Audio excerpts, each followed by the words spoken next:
በአሁኑ ጊዜ አዲስ ሐሳብ ማመንጨት የሚችል ብቻ ነው መሾሙ ያለበት። ምክንያቱም ሀገራዊ ሁኔታ ሁላችንም እናውቃል። ሀገራዊ ሁኔታ ሁላችንም እናውቃል። ስለዚህ ከዚህ በጣም ወጣሪ ከሆነ ሀገራዊ ሁኔታ የሚያወጣን አመራር ያስፈልገናል። ካለበለዚያ ግን በቃ እንደ እሸት ኑ ስልጣን ቅመሱ ከሆነ የትም አያደርሰንም። ስለዚህ የምሾመው በቃ አሁን ኢትዮጵያ ካለችበት ከድህነት እጃችን ይዞ የሚያስወጣን መሪ ነው የምንፈልገው። ስለዚህ አዲስ ሐሳብ የሚያመነጭ ካለበለዚያ ግን ለ27 ዓመት የተከማቸው ሀብት የሚካፈል አይደለም የምንፈልገው። አዲስ ሀብት ለማምጣት የሚችል አዲስ ሀብት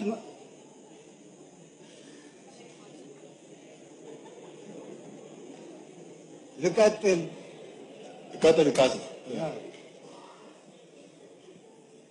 ስለዚህ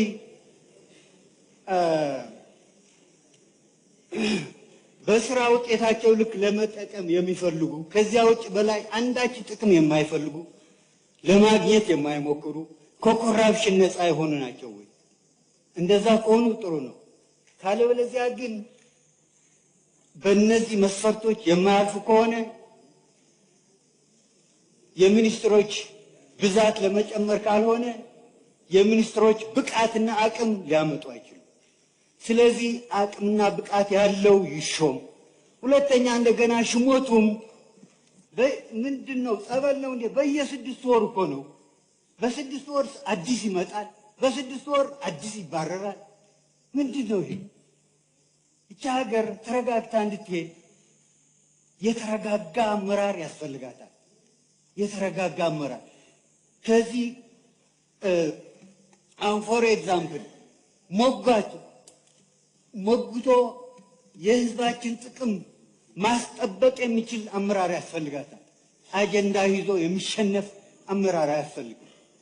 ስለዚህ በዚህ መስፈርት ከመጡ ጥሩ። ካለበለዚያ ግን እኔ ምንድነው ሳየው በቃ የመንጋ ሽሞት ሆነ። መንጋ የተባለን የመንጋ ሽሞት አያስፈልገን። ምርጥ የሆኑ ከዚህ ካለንበት ጭንቅ ካለንበት የድህነት የሚያወጡን አመራር አይደሉም። በጣም አንገብጋቢ አገራዊ ጉዳይ ያሉ ምክር ቤቱ በሽመት መስጠትና በሽመት መውረድ ላይ መጠመድ ነው። በጣም የሚገርመኝ ያለ ይሄን ብዬ ትልቁ ነገር ይሄ ሽመት በመሰረቱ የትግራይ ህዝብና ህወሓትን ያገለለ ሽመት ነው።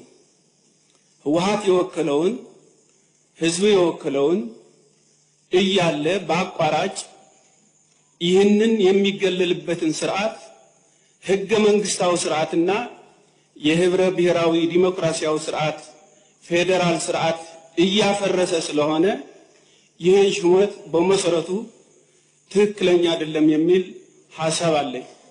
ከዚህ በፊት ክቡር ጠቅላይ ሚኒስትር ምንድነው ሲሉን የነበረ ያለ ትግራይ ህዝብ መንግስት አይኖርም።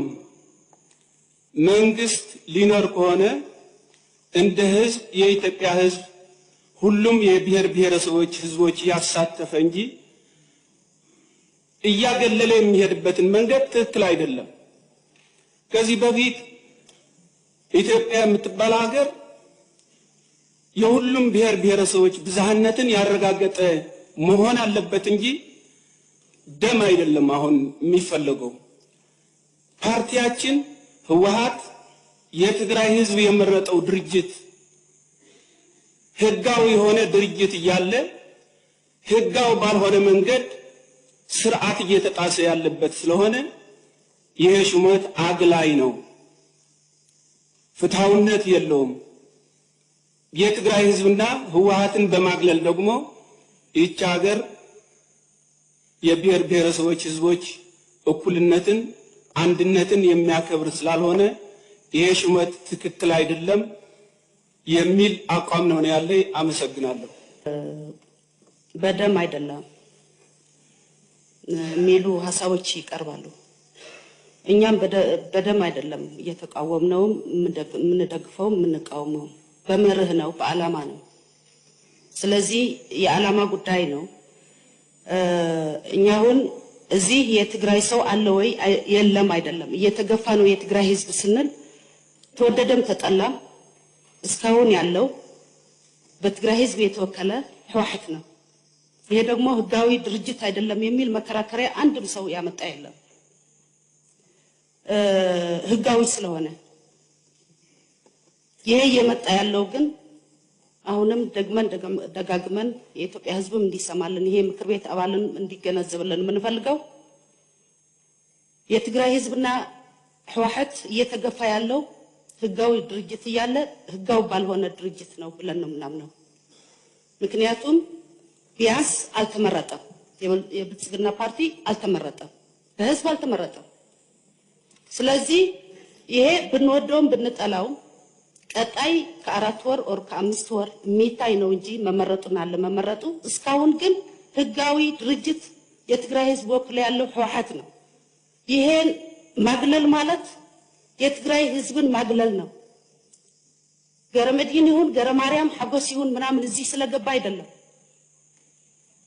የዓላማ ጉዳይ ነው። ትክክል አይደለም። ህጋዊ ድርጅት ህጋዊ ባልሆነ ድርጅት እየተገፋ ነው እያልን ያለነውና አመሰግናለሁ። አሁንም ይሄ ነው የሚያመለክተው። በእኔ በኩል አልቀበለውም። እንድመጣ ማለት ተጨማሪ ሀሳብ ብትሰጠን ብዬ የምጠይቀው ኦባንግ በሲቪውም ላይ የተገለጸውን ነገር ላይ ምንም እንትን የለኝም። ቅድም የተባለው አስተያየት ይሰራል። የት ነው የሚለው ብቻ ጠቅስና በምን ደረጃ ከዚህ ጋር ያለው አግባብነት ያለው የትምህርት ዝግጅቱ ምንድነው የሚለው ባይገልጽም አላስፈላጊ ኳሊፊኬሽን ተሰጥቷል። እዛ ጋር ከየትኛውም የፖለቲካ ድርጅት ነፃ ሌሎች በዛ መስፈርት እየተለኩ ነው ወይስ ቀርቡልን ነበር? እዚህ ጋር ኳሊፋይ ማድረግ ያስፈልጋል ወይ? ይሄስ ከተባለ ያስማመናል ወይ? ስለዚህ ትንሽ አላስፈላጊ አገላለጾችን ማረም ያስፈልጋል። እኔ በግለሰቡ ምናልባት የኢትዮጵያ ዜጋ ከሆኑ በግለሰቡ አባል መሆን ላይ ተቃውሞ የለኝም፣ ግን አላስፈላጊ እጀባዎችን እናስተካክል ነው። ዲያቆን ዳንኤል ክብረትን በልስቱ በተላከልን ሰነድ ላይ አላገኘውም። አሁን እዚህ ሲነበብ ነው የሰማሁት። ግለሰቡ አንድ የሃይማኖት እኩልነትን የማያምኑ አንዱም ሃይማኖት ሌላው ላይ የሚቀሰቅሱ እንደዚሁም በዜጎች መካከል ክፍፍል እንዲፈጠር የሚሰሩ ግለሰብ ናቸው። እኛ በተደጋጋሚ በቪዲዮ በተደገፈ በርካታ ነገር ማለት ይቻላል እኚህን ግለሰብ እንደዚህ አይነት በጣም ወሳኝ የሆነ ቦታ ላይ የቦርድ አባል ሆኖ መታጨታቸው ራሱ የሚያሳስብ ሆኖ ምንስ ልክ እንዲሆን እየተፈለገ ነው የሚለውን ነገር በተደጋጋሚ ከህዝብ የሚቀርቡ ጥያቄዎችን ወደ ጎን እየተተወ በዚህ ደረጃ ይመስለኛል። ምናልባት ምን ታመጣላችሁ ከሆነ እኛ እያልን ያለነው ልክ አይደለም። ይሄ ግለሰብ ፓብሊክስ ይሄ አብዛኛውን ህዝብ በማዕከልነት በሚያገለግል ቦታ ላይ ማገልገል አይችሉም። በሚመጥናቸው ቦታ ላይ ማገልገል መብታቸው ነው። እዛ ላይ ጥያቄ የለኝም። ግን ይሄ ፕሬስ ድርጅት መላውን የኢትዮጵያ ህዝብ የሚያገለግል ከሆነ ዳንኤል ክብረት ለዚህ ቦታ አይገባም። አመሰግናለሁ። አንድ በሃይማኖት ልዩነት የሚያምን ዓላማው አድርጎ ማህበረሰብን በቪዲዮም በቀጥታ ስርጭትም ጭምር ማህበረሰባዊ ተጽዕኖ የሚፈጥር አካል የፕሬስ ድርጅት እንዲሆን በግሌ አልፈቅድም። የተከበሩ አቶ ዳንኤል ክብረትን በተመለከተ ማለት ነው። ሰው መቅረብ ካለበት ወይ በግለሰብ ደረጃ ይቅረብ፣ ካልሆነ ግን ሪዘርቬሽን ያለን ሰዎች በህጉ መሰረት እኔ እውቅና የሌለኝ መሆኔን ለማንሳት ነው። አመሰግናለሁ። ብልጽግና ፓርቲ ኢህአዴግን አፍርሶ በህጋዊ መንገድ የተቋቋመ ፓርቲ አይደለም ብለን እናምናለን። በዚህ ግን አሁን መከራከር አልችልም። ኢህአዴግም በህገ ወጥ አፈረሰ፣ በህገ ወጥም ተመሰረተ። በህዝብ የተወከለ ኢህአዴግ ነበረ ብለን ነው የምናምነው። ሌላ ስለ የትግራይ ህዝብ ውክልና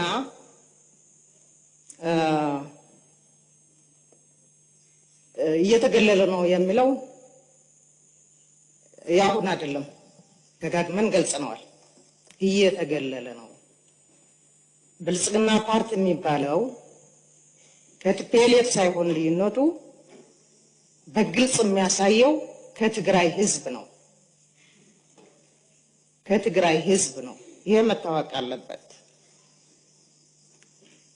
ለትግራይ ህዝብ ብልጽግና ፓርቲ አይደለም ወኪል የሚመድብለት። የኔ ወኪል ነው የሚለው ቲፒኤልኤፍ ነው። ገሌ ገሌ የሚባለው ቅድም እንደተባለው በደም አይደለም እየተፈለገ ለትግራይ ህዝብ የማይወክል የሚወክል ፓርቲ ነው ብለን ነው ምናምነው።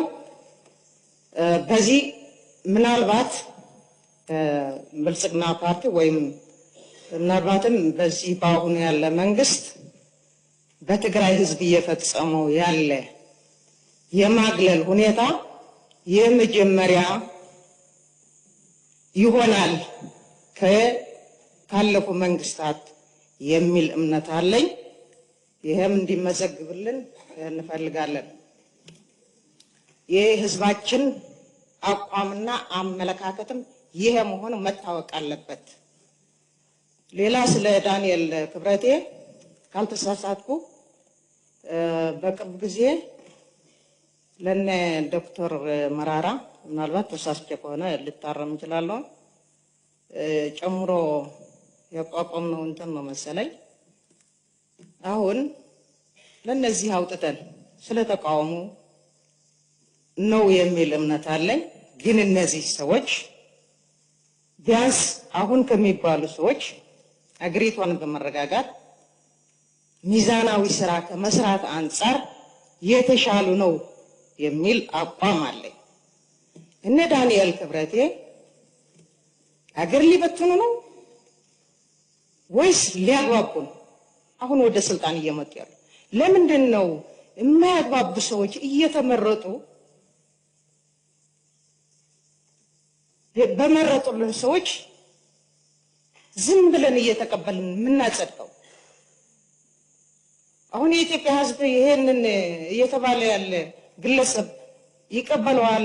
በተለያዩ የሃይማኖት ተከታዮች ያግባቡናል ወይ የሚል ጥያቄ ብንጠይቀው ይደግፈዋል ወይስ ታሪካዊ ስህተት እየተሳሳትን ነው? ምን ማለት ነው?